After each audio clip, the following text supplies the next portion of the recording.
cute. I am gonna finish getting ready, probably put a little bit of a face on because I would like to film May wrap up and my June TBR. My oldest is officially out of school, so I've got all three all day all the time. So I'm gonna try and get some filming and stuff done. We'll see how that goes. I had some family that was visiting in town for the last week and I just took them back to the airport yesterday. Now, like, I'm in kind of one of those weird moods where our routine has been really offset. And it's also like a new chapter a little bit because it is summer now. I'm trying to figure out like our new groove, our new rhythm. It's the first day of that, so I'm taking it easy, not gonna stress myself out. I would like to finish my reading journal for May. I have gone through and I've written all of my reviews for the books that I've read. Well, I have started A Court of Silver Flames. It has taken me months on months on months to start it. I don't know why. I'm like 3 chapters in, so first thing of order is to make myself not look like a gremlin. So let's go do that. I have a little bit of a book haul. First one that I got is Red Queen. I don't know anything about Red Queen. I have just seen that it was all over TikTok for a hot minute and it was for 50 cents at my library and I was like, meh, why not? Looks good. The end papers are super pretty on the inside, but I don't know what it's about. I hear mixed reviews and that's okay. We will figure it out on our own. The library, I also picked up The Ocean at the End of the Lane by Neil Gaiman. No freaking way! So cool. Got this from my library here in Georgia for 50 cents. I just opened it inside and there's a bookmark from the Tattered Cover Bookstore, which is from Denver, Colorado, which is where I'm from. I don't know if you guys know. It's literally my favorite bookstore in Colorado. It was meant to be. I was in a little bit of a sad mood, so I decided that I was gonna get myself a book, and I got Barbarian Lover, which is the 3rd in the Ice Planet Barbarian series. Also came with this super cute sticker, and then also came with a signed book plate, which is super freaking cool. Look at the cute, so adorable. I was under the impression that this book was gonna be signed. A little bit disappointed that it wasn't. But that's okay. I got the book plate in there. For Mother's Day, Martine got me Fourth Wing with the sprayed edges. I've heard amazing things about this. I think I've only heard maybe one negative review about this book. Otherwise, everybody is going wild for it on all platforms. Absolutely gorgeous. Last but certainly not least, I got a package from Daphne Perry herself. And she is a very well-known romance author. I'm so excited. Okay, so this is Tattered. It's a Lark Cove series. Oh, I love the feeling of them. They are signs. That's nice.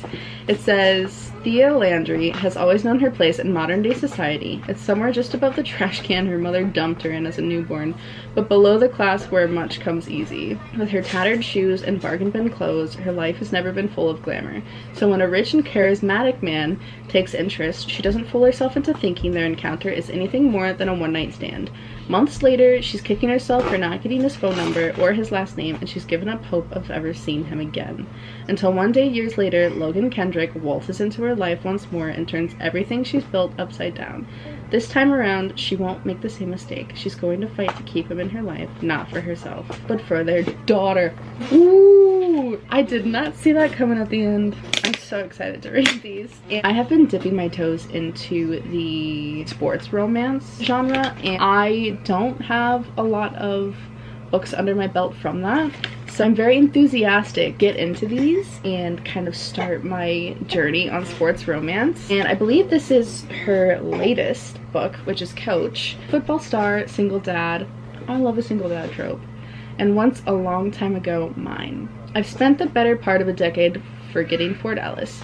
If he had just stayed away from Montana, I might have erased the memory of his striking blue eyes and rugged smile forever. Avoiding him was easy when the only place I saw his face was on ESPN, and a remote control could fix that problem. Except my boss just hired Ford as the new head coach for the Montana State Wildcats. Not only will I be stuck watching him on the sidelines this season, but avoiding him will be impossible now that we're working together. Maybe he was mine once, but as of today, the only thing I'll be calling Ford Ellis is Coach. Main character's name is Millie. I wonder how they're gonna be working together. I'm curious what Millie does. I'm so excited to dive into this. And then also, I just thought this was so super sweet. Thank you so much for letting me send you books. XOXO Daphne with a little notepad. And I freaking love notepads. So thank you so much, Daphne. I cannot wait to get into these books. I'm gonna add one of them to my TBR list. Thank you so much, Daphne and Valentine PR. That is my little haul that I got from, I would say like May. This is like my May haul. Let's go put these on the shelf. Honestly, might get reorganized here soon. I truly don't know how I want to organize my books. I've been seeing rainbow shelves all over. And I want to do rainbow shelves.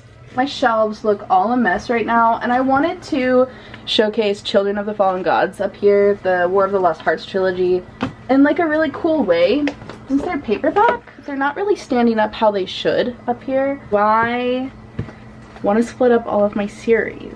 Kind of not really, but also I love the way that rainbow shelves look. I have a few box sets and I don't want to like split the box sets up, but you know, it's like something we can experiment with and try, and if we don't like it, then we can just go back. And now I have number 3. Aren't they so pretty? Like, I'm this close to doing a rainbow shelf. I don't know. These are my pride and joys. I love them so much. I've yet to read Mother of Death and Dawn. I don't know if I'm ready for that amount of pain yet. Saw this recipe for this really yummy pasta salad, so that's what we're gonna do.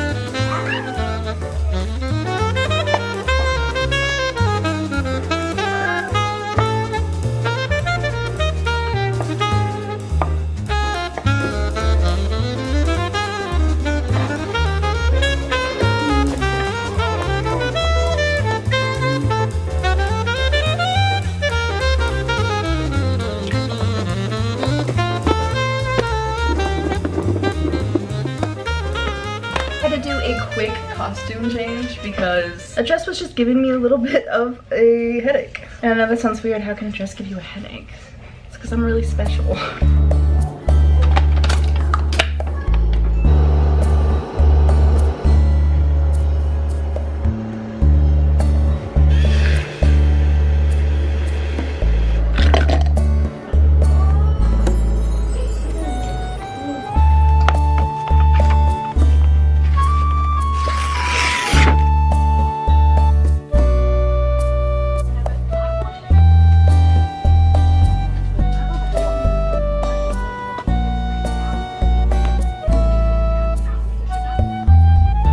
Here is the moment of truth to see if this shall work. Testing, testing, 1, 2, 3. Testing, testing, 1, 2, 3. I don't think it's working. I don't think it's working, no. Because ideally they should be like green. I did it, I got it figured out. Costume change because I just finished the TBR. This is what we had to do. And honestly, it wasn't that bad. If I just had a better cord. I've got my chair, my book, it's my reading journal, and my microphone, and my laptop. I don't know if you can see it. All this, that's what I do to film. The super fun thing about this microphone is that this cord doesn't work, so I have to do this. It's super aesthetic.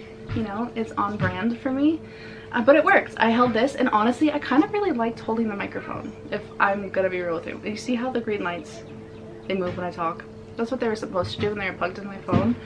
Honestly, I didn't mind this. I just, yeah, not bad. More than I usually do a fantasy book, and I feel like with Hello. Hello. I don't know why this is having a hard time. There we go.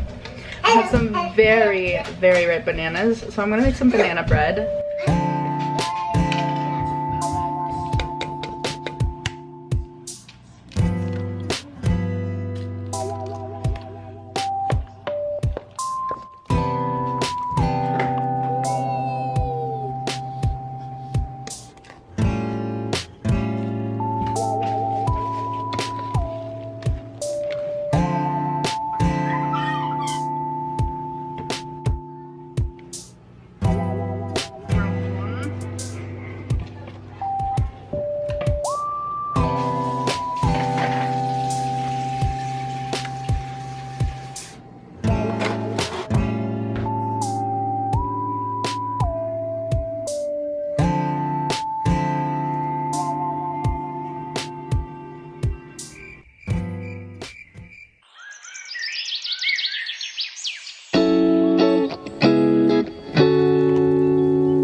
got a lollipop, and I'm genuinely curious how they taste. I see them online all the time, people talking about how good they are. So I bought an orange one, and I got a Dr. Goodwin.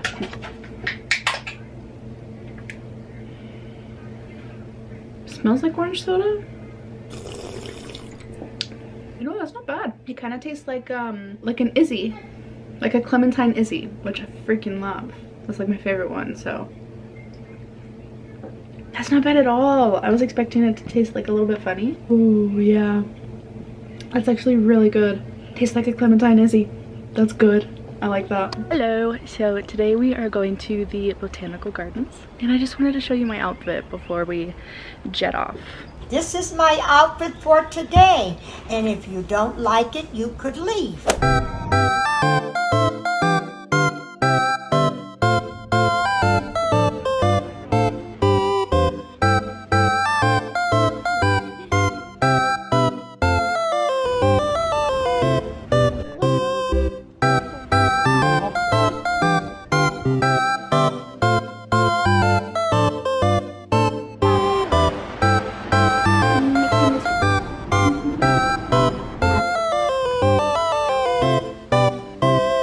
It's always, what are you doing, and not, the first time I saw that look on your face, you were still human, and I nearly went to my knees for you.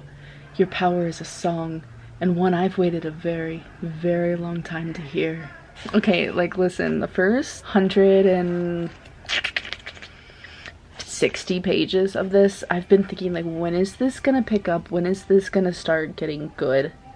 Because a lot of people say this is the best one, so I've just been waiting. And now we've gotten to the first part of her and Cassian having more, like, less cringy interactions. And oof, this actually made me stop and, like, kind of giggle inside like a little schoolgirl. This is like a Pride and Prejudice moment. That's where I'm at. I'm like a little under a quarter of the way through. I'm hoping now it's gonna start picking up. I have a little bit of a reading update. I'm on page 313. Spoilers if you've never read this. They've already asked Nesta to find the Dread Trove, and they are urging and kind of like threatening a little bit, saying that Elaine will be the one to find it if Nesta doesn't. They're talking with Cassian, and Cassian's like, she's trying to use methods, you know, in ways that like are her comfortable way of doing it, because she's scared to do the scrying because of what happened last time with the cauldron. I don't know, it just really rubs me the wrong way, because had this been a role reversed where it was Feyre, so many times Rhys told the Inner Circle, I'm not pushing Feyre to do something that she doesn't want to do. I will not push her. If she doesn't want to do it, she doesn't have to do it. Da da da da da. But now they are forcing Nesta to do this. It's so hypocritical, because Rhys was so kind and so patient with Feyre. Kind of just feels like Cassian is trying to defend Nesta from these wolves. That is the Inner Circle. It's Amren and Rhys really are the main two pushing it. Rhys is really rubbing me the wrong way in this book. I know that he's very protective of Feyre. I don't know, that's my thought. Gwen and Emery are now training. Rhysand going into Nesta's mind, telling her to be nice, really also rubbed me the wrong way, just because it's like one of those things is she's doing it already, and he is just he's being a bit of an ass. I'm gonna be honest. I'm with Cassian on this all the way. There's a reason he's my favorite bad boy. Don't flay me alive, please. Okay, so I finished A Court of Silver Flames. Woo, finally. And I have some thoughts. I have been putting this book off for so long. I don't know why. I don't know if it's because that I was too scared to finish, because I know that there's not another ACOSF series book even like has been announced. Overall, I really enjoyed the journey that Nesta has gone through. Not really any of my qualms are about Nesta at all in this, or Cassian really. Much like every other SJM book that I've ever read, the first half is super slow and I have to push myself through in order to read it. And then once we hit about the halfway point, then everything just starts happening and really speeds up. I think that there's a lot of unnecessary inner monologue that repeats itself over and over. And it feels like a lot of the time that Miss Janet herself, she treats her readers like they're a little bit incompetent. The amount of times that things are repeated. We don't need these inner monologue thoughts repeated. Nothing has changed. It's literally the same shit over and over. And it kind of feels like she's talking down to us a little bit. That's just like one of my biggest pet peeves, is when somebody repeats something over and over to me. Why does it sound like there's a bird in my house? Must be like right outside my back door. So I know that this book is primarily, it's Nesta and Cassian's story. So I know that SJM had to find a way to put Feyre and Rhysand on the back burner. That's what I'm looking for. They did that through spoilers, by the way, before I go into any of this. Lots and lots and lots of spoilers, okay? She used Feyre's pregnancy as an excuse for Rhys and Feyre not to do much of anything and not to advance or further the plot, except for to take Nesta down a notch. I really hate whenever endings of books take away the power that a woman has, or she has to sacrifice her power. I hate when books do that. And I know that they left her like a little bit of power because it would have been shitty to take away all of it. I don't know. The fact that Feyre has now died literally twice and keeps getting brought back, you can tell that she's the favorite, and of course people would have gone into an uproar. But it just felt like a really lazy way to do that, and like the overpowered characters, you know, but the only reason that they can't is because of pregnancy, and because a pregnant woman, she can't do anything. Anyways, I really admired the chosen sisterhood between Gwen, Emery, and Nesta and the house. The relationship with the House of Wind is probably my favorite relationship in the book, of how it was a reflection of herself. There was just so much smut in this that I don't really felt like it added anything. I don't know. Not to say that the scenes weren't good, I found myself skimming past them because it's just not my cup of tea all the time. But yeah, there was a lot of openings with this, talking about opening between worlds. Overall, it was good. And I'm glad to finally have checked this off of my list. I'm glad that I can finally move on to something else. I like held this off for so long, and I shouldn't have, because it was good. I was so scared it wasn't gonna live up to the hype, and I don't really think that it did. It's missing an oomph. I don't know what it was. I'm not gonna give it a star rating because I'm trying to like veer away from that. There were quotes in here and stuff that really did, you know, wow me. I got a little bit teary-eyed at certain parts, but overall I just don't feel like it was life-changing. That's that. I'm gonna end hi buddy. I'm gonna end this vlog here. It's been going on like for like 2 weeks now, and I'm ready. I wanted to finish this book so that I could end this vlog and have at least one completed book. I hope that you enjoyed this, and I will see you in the next one.